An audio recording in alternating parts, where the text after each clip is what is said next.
Welcome to Ageless. So, today we're going to talk about a hot topic, one that will make you shake your head, smile, maybe laugh out loud at times. Dating in midlife. Now, I have not experienced this personally, but I have been a listening ear for so many of my friends over the past few years who found themselves suddenly single and decided to dip their toes back into the dating pool. Let's face it, a lot has changed about dating, including how we meet people that we date. About a quarter of women over 50 have used online dating apps, according to the Pew Research Center. And while the percentage of people in this group who meet long term partners is still pretty small, just around 6%, most women say they are looking for a partner, not something casual. But few of these women are looking for a second marriage, only about 15%. So, not surprisingly, 46% of women in the study who date online in midlife say their experiences have been pretty negative. Some of those negative experiences involve inappropriate contact with the potential dating pool. Some of it involves scammers, people who represent themselves to be someone they're not. The study also says we get pickier as we get older, which of course also narrows the field. So, in short, women in midlife, well, you have to kiss a lot of frogs, right? To find true love, if that's what you're even looking for. So, joining me today, I'm so excited, my two very good friends, Nancy Kaysen and Ann Grimm, longtime divorced. Both of them threw themselves back into the dating pool a few years ago. And wow, you guys have some stories to tell. So, I am excited to have you here. So, first of all, let's talk a little bit about who you are, your background, and give us some context. So, Nancy, you start. Okay, so I am 64 years old, so maybe past midlife, and I've been retired for 4 years, divorced for probably 12 now. I have a grown daughter who lives in Atlanta, and yeah, I've been dating off and on since a couple years after I got divorced. How about you, Anne? Tell us a little bit about you. So I am 56. I have two adult daughters, 21 and 25. They're in essence grown and grown. They don't live here with me anymore. I was married for 15 years, been divorced for about 11, although knew my ex for about 11 years prior to getting married.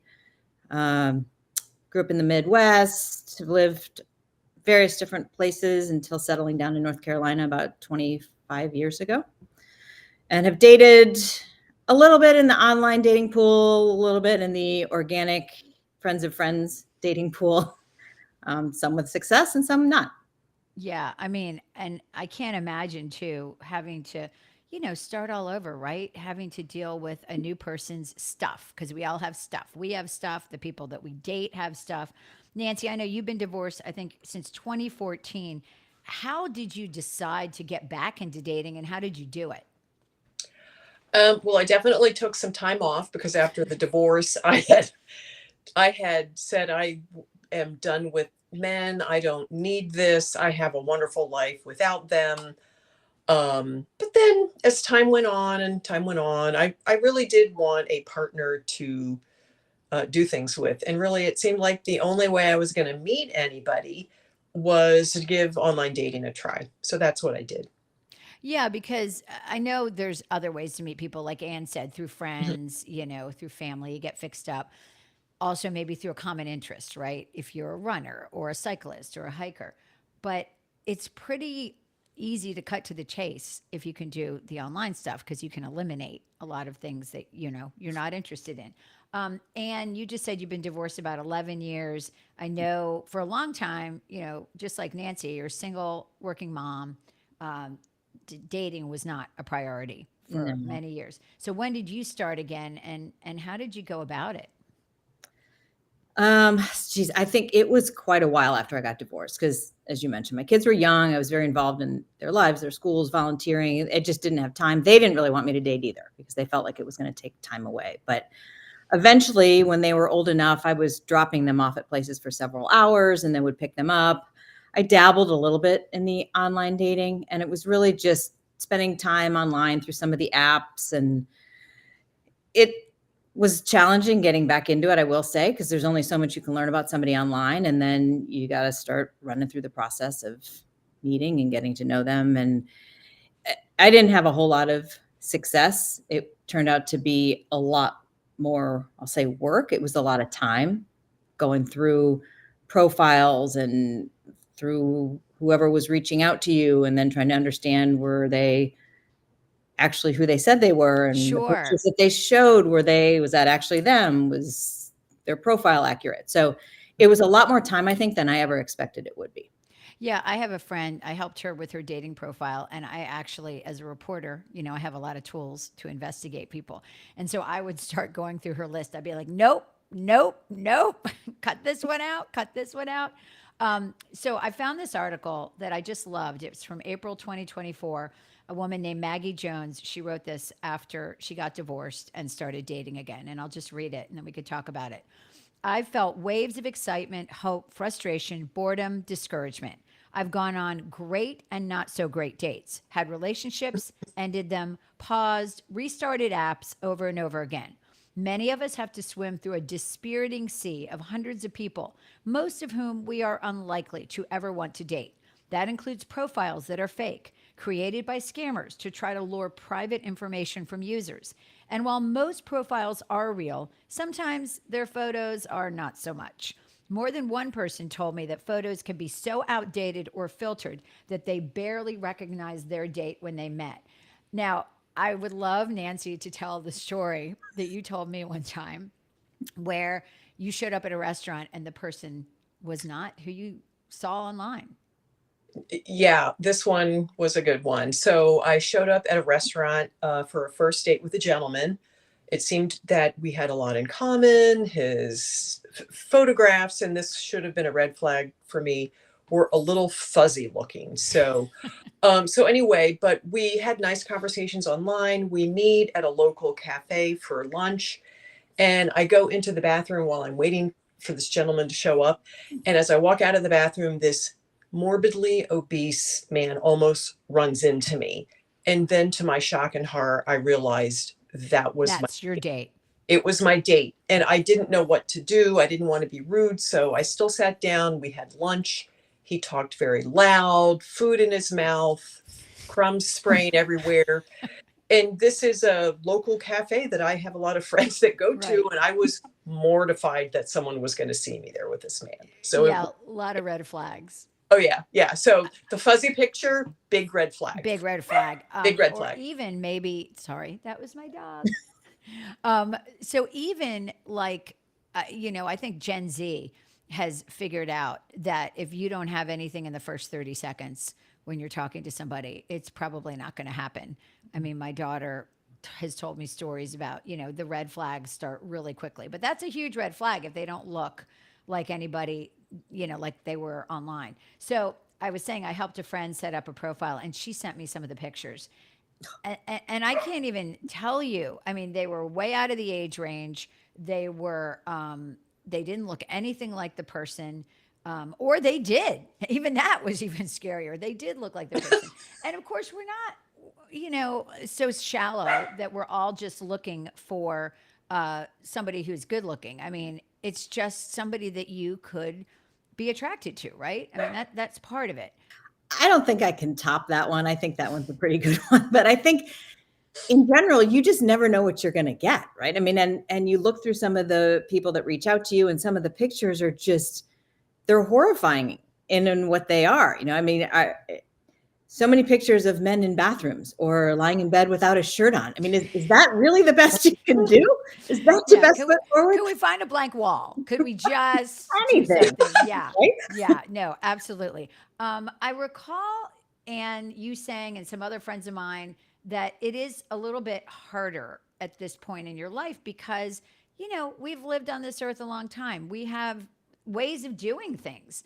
So how do you, if you have a profile online, and you guys can both talk about this, how do you set the parameters so that you're weeding out people that, are not going to gel with you? I think that's not an easy task. I think all these apps, each runs a little bit differently, and you can, in some, set more profiles than others. I think the biggest challenge is the apps don't seem to really weed out appropriately or weed in appropriately. And you can set parameters, for example, an age parameter of, let's say, 45 to 55, I think is what I had originally put when I started dating. And I would say the far majority of men that reached out were either late 20s, early 30s. No, thank you. Or were Jerry Garcia lookalikes in their 70s. Again, not within the profile that I set. And I think Sure. it's really hard, and which is why it takes so much time to keep going through all of these profiles, because the apps don't do a great job in weeding out and finding people that maybe are in that profile that you set. Yeah, and I mean, there's education, there's income, there's so many different things. Mhm. Nancy, do you feel like you had a very specific profile when you were dating online? So I tried a couple different things. I did a very specific profile, and that was only marginally successful. Similar experience to Anne, that you just get a lot of hits with people that are supposed to be a match that are absolutely not. Um, and uh, and then even if you do get a hit, they may not be who they say they are. Another story, I recognized someone online, and in shock and horror, I finally realized it was the husband of a friend of mine. He said he was not, he was divorced and they were not divorced yet. Ooh. And he also said he had no baggage, yet he cheated on her. So anyway, How did you handle that? I mean, that's really I, awkward. well, I replied to him online and said, "Oh, I think we would be a good match." And then I paused and Realized. said, "Oh, disregard." So he knew I saw him. I called him out. Yeah. Yeah. So anyway, but the last time I've been on a dating website, which was Hinge, who I have heard is one of the better ones at this point in time. I met my boyfriend, who I've been dating with. He's absolutely wonderful. We've been together for a year. But that profile, I thought I'm just going to make it so generic, and I'm going to do my own weeding. Um, and in this particular case, it worked very well. So they just Yeah. don't read, they don't always read your profile, and you can't always believe the profile you read. Sure. What about age? Because I think that's a really big sticking point. I know that men, as a stereotype, often like to date much younger women. And so, how do you decide how young you'll go or how old you'll go, Anne? It's not easy, because you could have a 55-year-old that is healthy and shape, loves to do all the same outdoor activities as you do. And you can have a 55-year-old that is On, spending on the 90% of their couch. time watching TV on the couch. Exactly. Yeah. So it is a hard thing to pick. I think, in the broader that you make it is probably wiser, because it does allow more people to come in. And I think, in the little bit of online dating that I did do, I think it was better to have a broader profile, because it does allow you more opportunities and allows you to make that decision instead of just them making that decision. Yeah. And I mean, I think kids, that's another big issue, right? Because raising kids gives us humility. Mhm. So, being with somebody that understands that, has gone through it, is important. At the same time, I don't think any of us at our age want to raise somebody else's young children. So you kind of have to Yeah. figure that out as well. Yeah. So Anne, you've had some luck dating as well, but yours was organic. It was somebody you met Mhm. in person. Yep.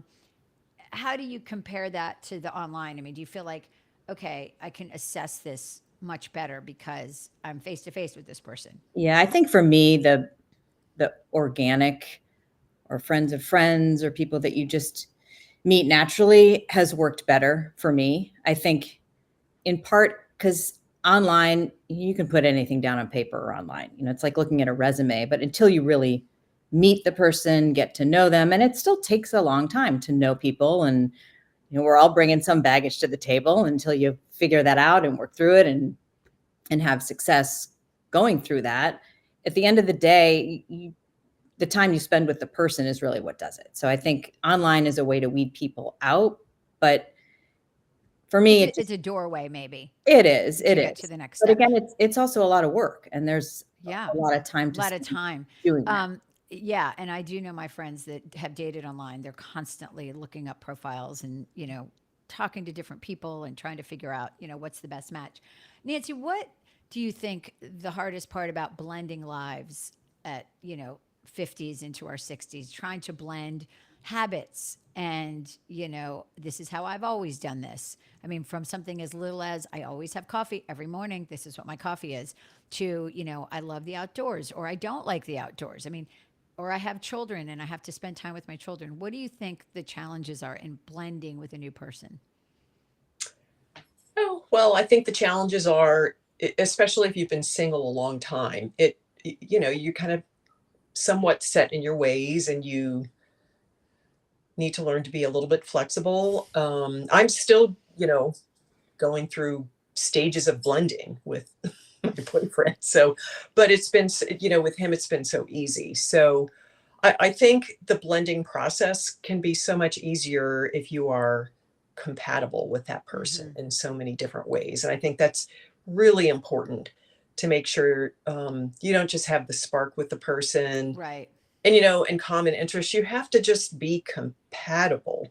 So, Yeah, I mean, I think, for me, I've been married a long time.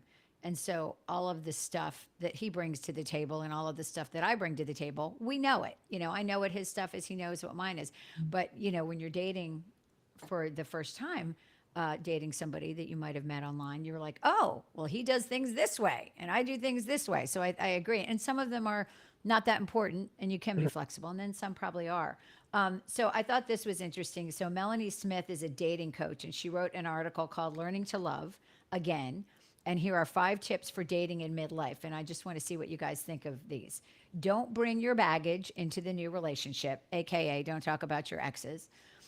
Be happy with yourself. No one else can make you happy. Learn the difference between chemistry and compatibility, which I think you, Nancy, just alluded to, which is chemistry is not always sustainable, but compatibility is what you need for a lifelong partner, if that's what you're looking for. Have flexible expectations. Again, just because you always did this with your ex doesn't mean this person wants to do it. So don't use old standards from other relationships. And then finally, grow from failure and disappointment, which obviously you guys both have. I mean, do you think those are some good tips for women who are in this position right now?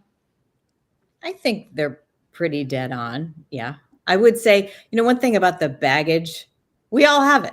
We're all Sure. going to bring it. And whether or not you want it to impact the relationship, it probably will at some point, but it's how do you work through it and either make something of it or not, I think is important.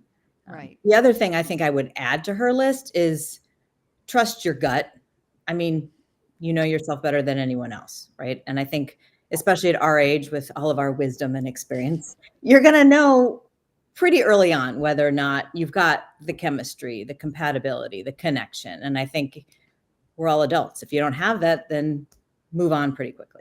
I also think one of the things that I think about in relationships, and I really notice it when I meet other people's partners, how do they treat people in your family? How do they treat your friends? How do they treat the waiter at the restaurant? When something goes wrong, how do they handle things? Diplomatically or not so much? Yep. And I feel like, Nancy, you're like a super self-aware person and you have very, strong opinions about things and you know who you are. Have you seen in some of your dating past, like red flags that maybe you might have missed and then you start to see them very clearly and you're like, oh no, this is not going to work out. Oh, of course. But when I was younger and not as experienced with the dating, it's easy to miss some of those flags. It really is. And you want to try to give the other person the benefit of the doubt. But there's no denying when you start seeing some of the same flags repeatedly. And one of my rules of thumbs is anybody can be on their best behavior for 3 to 6 months, right? Exactly. Just, just realize you are not seeing the whole person at all. Even after 3 to 6 months, you're not. But if you start seeing red flags, then it's not a good, it's not a good sign. One of the lessons that you talked about, Amanda, was, learn from your failures. I would kind of flip that on its side a little bit. And you just, not that these relationships in the past have been failures, but you learn something about yourself every time you go out on a date, whether it ended up great or whether it ended up bad. You learn something about yourself. about what you're looking for, who you've become, what types of things you really want in a partner. Um, the other thing I would add about the being adaptable is that you want to be adaptable to the other person, but you do not want to give up who you are or change any of your core beliefs or lose any of your lifetime goals or desires. You don't want to give up yourself and be so adaptable that it becomes all about the other person. So, Right. I think that's yeah. a really good point. And I think here are some things to look for. These would be red flags. So this was by the Moretus Senior Living Community. They actually did a whole thing on midlife dating for their clients, which I think is great. They said these are the things you should look out for: rushed intimacy, which I think the Gen Mhm, Zers called love bombing, mhm. a lack of communication, inconsistent behavior, financial red flags, which I think is really important for women in midlife who are, you're financially independent. You don't want to screw that up. Isolation from loved ones if they don't, they're not big on you seeing your family and friends. Avoidance of commitment. And I think, I think we've all had friends that they get into a relationship and we're seeing some of those red flags, but they have to see it, right? I mean, what do you think, Anne? I think, you mentioned friends. I think that's another great piece of advice is rely on your friends and Mm-hmm. hear what they have to say because they're going to come at it from a different angle. They're going to see things you don't necessarily see. And I think it's important to listen to your friends and understand where they're coming from because it can be great advice that can help or hinder. But I Sure. think it's important to listen to what Yeah, other and people. I think that's why it's so great to have women friends and to have these conversations because, you can get some feedback and you can decide, am I going to take that or am I not going to take that? But there's definitely, we all have a lot of wisdom, whether we're married or single. We've lived on the earth long enough. I also read something that women need men less as they get older and men need women more. What do you think about that, Nancy? I think that's dead on. Yeah. Yeah, I would tend to agree with that, for sure. Yes. Yeah. I mean, I feel like we're independent. Women are very independent. And as they get older, that just continues to grow. I also think it's important to be with somebody who has their own life. In other words, they're not expecting you to be everything. Mhm. Do you agree with Well, and I that? think you want to have your own lives, and then your relationship is on top of it. It's not filling a void; it's adding to a full life that you already have. Exactly. And so I would want to meet somebody who had friends and who had hobbies, and whether they're working or not, if they have children, be committed to their children. Mhm. So, there's a lot of definite, I think, things that we can see if we're willing to look for them. Mhm. So, um, there's another thing from writer Katie Glass, and she wrote a blog for the UK. It's based on a website called Noon, and it paints a little bit more hopeful picture. So this is the quote that I pulled out. There's an element of wanting a last hurrah and to reclaim the youth we didn't get. Because, like so many women, my friends and I spent our youths being too sensible. As women, we're enlisted into guilt, into being caregivers, peacemakers, organizers who always put our needs second. I'm over the hump. The stress is gone. Having taken Gloria Steinem's advice, become the men that we want to marry. I've got my own career, my own money, my own interests, my own friends. My sense of self doesn't depend on who I'm dating or shagging, which I love because remember, she's British. And then she said, which is a luxury only men used to get. And that also reminds me, Cher, her mother said one time, this is one of my favorite quotes, you need to marry a rich man. And she said, Mom, I am a rich man. So I love that. But, I do think it's evolving. I mean, I think from even just a few years ago, the ability of women in midlife to say, yeah, I want a relationship and these are my parameters. Mhm. I think it's evolving. Do you Well, and agree? I think it is because you see some of the websites, and friends of mine have used Bumble, which is a women forward. They're the ones that Right. seek out the men. They're the ones that make the choices, which is very different from, as far as I know, the other websites that are all men primarily reaching out to women. And I think also, Nancy, I think you would probably agree with this. It's about knowing what you're worth, right? It's about knowing your self-worth and how you want to be treated and also how you would treat somebody else. But you have to have that confidence to be able to date, right? Yeah, I